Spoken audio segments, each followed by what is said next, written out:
शुरुआत करते हैं अभ्यास प्रश्न से। प्रश्न था, वैन एलन प्रोब्स का संबंध किस क्षेत्र से है? समुद्री जीवन, अंतरिक्ष अन्वेषण, वानिकी या फिर रक्षा क्षमता? इसका सही जवाब है ऑप्शन बी, अंतरिक्ष अन्वेषण। वैन एलन प्रोब नासा के living with a star geospace programme का हिस्सा है। इसे पहले रेडिएशन बेल्ट स्टॉर्म प्रोब के रूप में जाना जाता था। यह अंतरिक्ष के 2 चरम और गतिशील क्षेत्रों का अध्ययन करता है, जिन्हें वैन एलन रेडिएशन बेल्ट के रूप में जाना जाता है। इसलिए विकल्प बी सही है।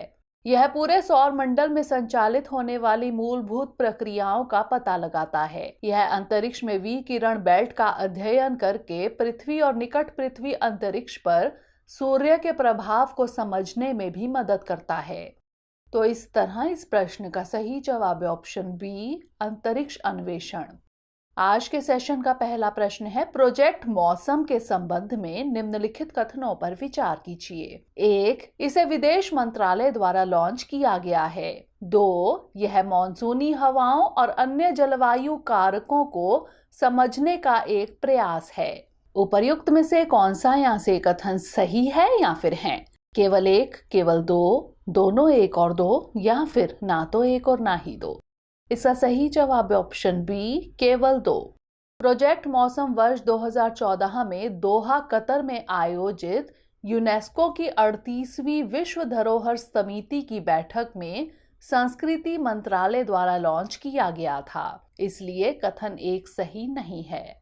इसका उद्देश्य हिंद महासागर क्षेत्र में मॉनसूनी हवाओं और अन्य जलवायु कारकों को समझना है। इसलिए कथन 2 सही है। वर्तमान में इस परियोजना का संचालन भारतीय पुरातत्व सर्वेक्षण यानी ASI द्वारा किया जा रहा है। इस विषय पर और अधिक शोध को बढ़ावा देने के उद्देश्य से ASI ने हाल ही में नई दिल्ली में 2 दिवसीय राष्ट्रीय सम्मेलन का आयोजन किया था। तो इस तरह इस प्रश्न का सही जवाब है ऑप्शन बी, केवल 2। अगला प्रश्न है, हाल ही में रोजेटा शब्द चर्चा में था। यह किससे संबंधित है? प्राचीन मिस्र से संबंधित एक पत्थर, quantum computer, genome editing tool, या फिर गोल्डीलॉक्स जोन में एक एक्सोप्लैनेट?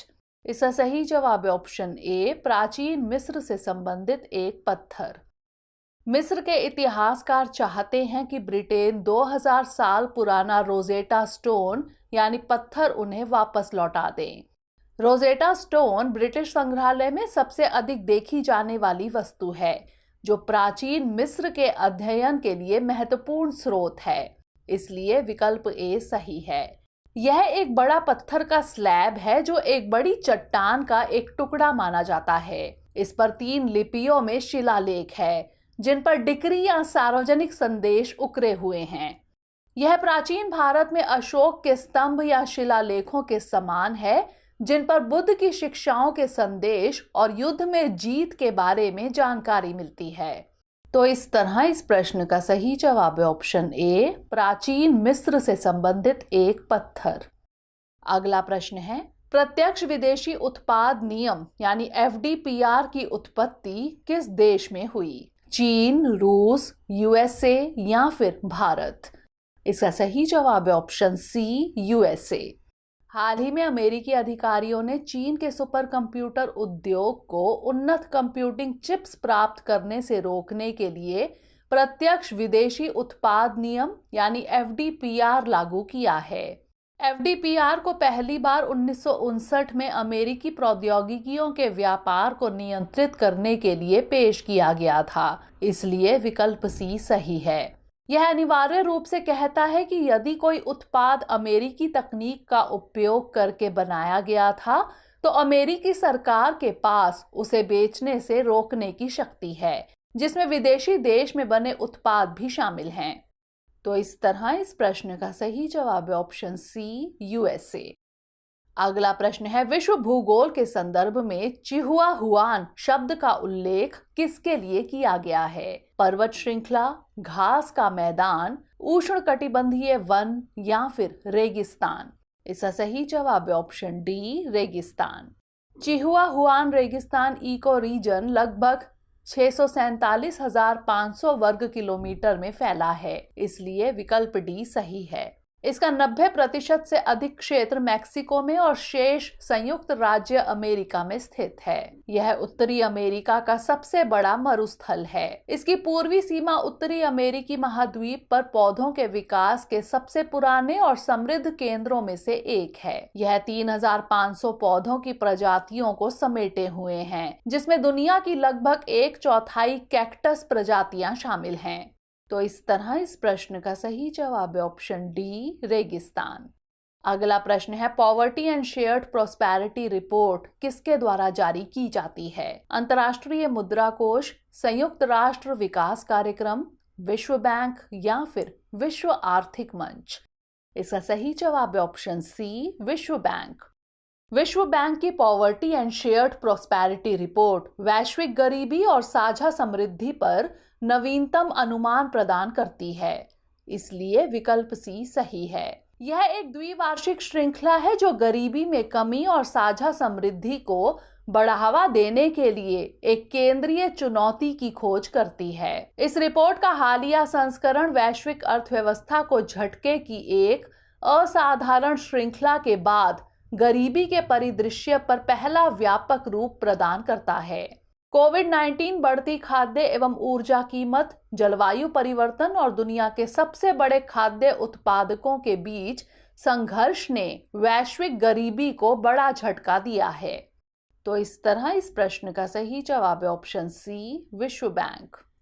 अगला प्रश्न है, दक्ष के संदर्भ में निम्नलिखित कथनों पर विचार कीजिए। 1. यह एक वेब आधारित end to end workflow application है जिसके माध्यम से अनुपालन आवश्यकताओं की निगरानी की जा सकती है। 2. इसे बैंक बोर्ड ब्यूरो यानी BBB द्वारा लॉन्च किया गया है। उपर्युक्त में से कौन सा यहाँ से कथन सही है या फिर है? केवल एक, केवल दो, दोनों एक और दो, या फिर ना तो एक और ना ही दो?